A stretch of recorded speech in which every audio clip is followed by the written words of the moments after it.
Latest news updates కోసం ఇప్పుడే download చేసుకోండి media effects app. Welcome to media effects. Narendra Modi నేతృత్వంలోని దేశంలో మరోసారి ఎన్డీఏ ప్రభుత్వం ఏర్పడబోతుంది. ఈ రోజు పార్లమెంట్ సెంట్రల్ హాల్లో ఎన్డీఏలోని అన్ని భాగస్వామ్య పార్టీలు తమ పార్లమెంటరీ పార్టీ నేతగా మోడీ ఎన్నుకున్నాయి. మొదట మోడీ పేరును రాజ్నాథ్ సింగ్ ప్రతిపాదించగా అన్ని పార్టీల నేతలు అంగీకరించారు. ఆ తర్వాత సెంట్రల్ హాల్లో బీజేపీ ఎన్డీఏ నేతలు కొత్తగా ఎన్నికైన ఎంపీలను ఉద్దేశించి ప్రధాని మోడీ ప్రసంగించారు.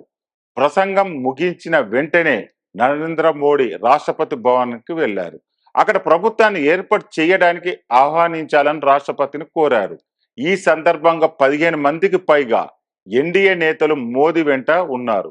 మోదీతో కలిసి రాష్ట్రపతి భవన్కు వెళ్లిన వారిలో ఎన్డీఏ నాయకులలో రాజ్నాథ్ సింగ్, అమిత్ షా, చంద్రబాబు నాయుడు, నితీష్ కుమార్, ఏక్నాథ్ షిండే, ప్రఫుల్ల పటేల్, సుదేశ్ మహాతో, అనుప్రియ పటేల్, హెచ్డి కుమారస్వామి, చిరాగ్ పాస్వాన్ ఉన్నారు.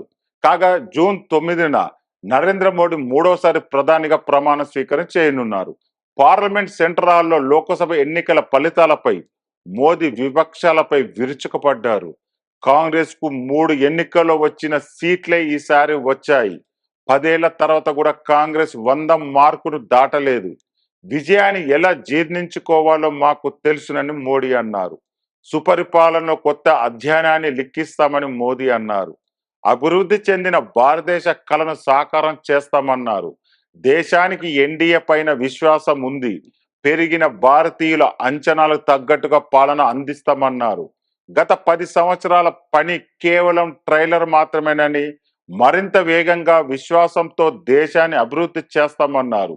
సభలోని అన్ని పార్టీల ప్రతినిధులు నాకు సమానమేని మోదీ అన్నారు. అందరూ కలిసి పనిచేశారు. కూటమి బలపడింది. అదే సమయంలో ప్రతిపక్షాలు గందరగోళము, అబద్ధాల ప్రచారం చేస్తున్నాయని అన్నారు. ప్రజలను తప్పుదోవ పట్టించారు. భారత్ పరువును తీసేందుకు ప్రతిపక్షాలు కుట్ర పడినాయి. అయినప్పటికీ ఎన్డీఏ విజయ తీరాలకు చేరిందన్నారు నరేంద్ర మోడీ. ఇక జూన్ 6న నరేంద్ర మోడీ వరుసగా మూడోసారి ప్రధానిగా ప్రమాణ స్వీకారం చేయనున్నారు. దీనికి పలువురు ప్రపంచ నేతలు హాజరు కానున్నారు.